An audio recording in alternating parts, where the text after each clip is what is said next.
I'd like to tell you about the strangest secret in the world.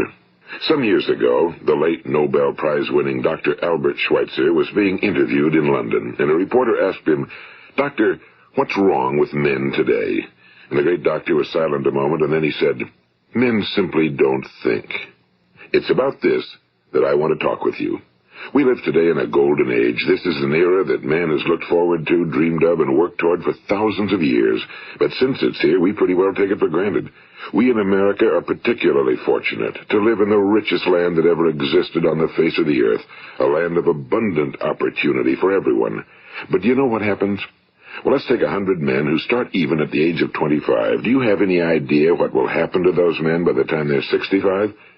These 100 men who all start even at the age of 25 believe they're going to be successful. If you ask any one of these men if he wanted to be a success, he'd tell you he did. And you'd notice that he was eager toward life, that there was a certain sparkle to his eye, an erectness to his carriage, and life seemed like a pretty interesting adventure to him.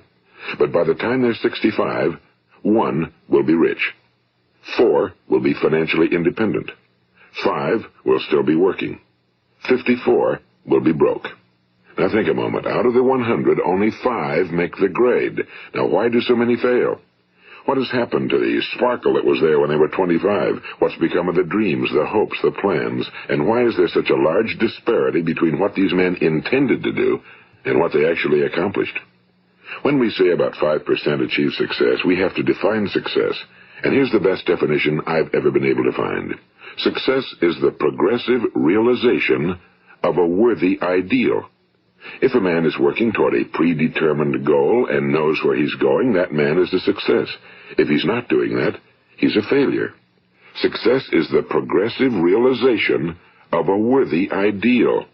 Rollo May, the distinguished psychiatrist, wrote a wonderful book called Man's Search for Himself. And in this book he says, the opposite of courage in our society is not cowardice. It is conformity. And there you have the trouble today. It's conformity, people acting like everyone else without knowing why, without knowing where they're going. Now think of it. In America right now, there are over 18 million people 65 years of age and older. And most of them are broke. They're dependent on someone else for life's necessities. Now, we learn to read by the time we're 7. We learn to make a living by the time we're 25. Usually by that time, we're not only making a living, we're supporting a family. And yet by the time we're 65, we haven't learned how to become financially independent in the richest land that has ever been known. Why? We conform. And the trouble is that we're acting like the wrong percentage group, the 95 who don't succeed. Now, why do these people conform?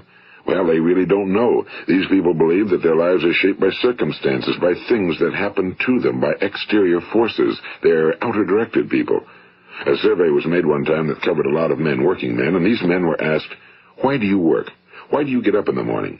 19 out of 20 had no idea. If you ask them, they'll say, well, everyone goes to work in the morning, and that's the reason they do it, because everyone else is doing it.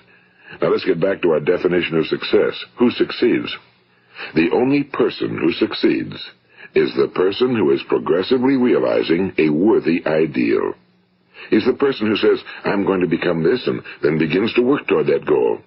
I'll tell you who the successful people are. A success is the school teacher who's teaching school because that's what he or she wants to do. The success is the woman who's a wife and mother because she wanted to become a wife and mother and is doing a good job of it.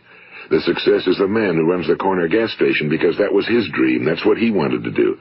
The success is the successful salesman who wants to become a top-notch salesman and grow and build with his organization. A success is anyone who is doing deliberately a predetermined job because that's what he decided to do deliberately. But only 1 out of 20 does that.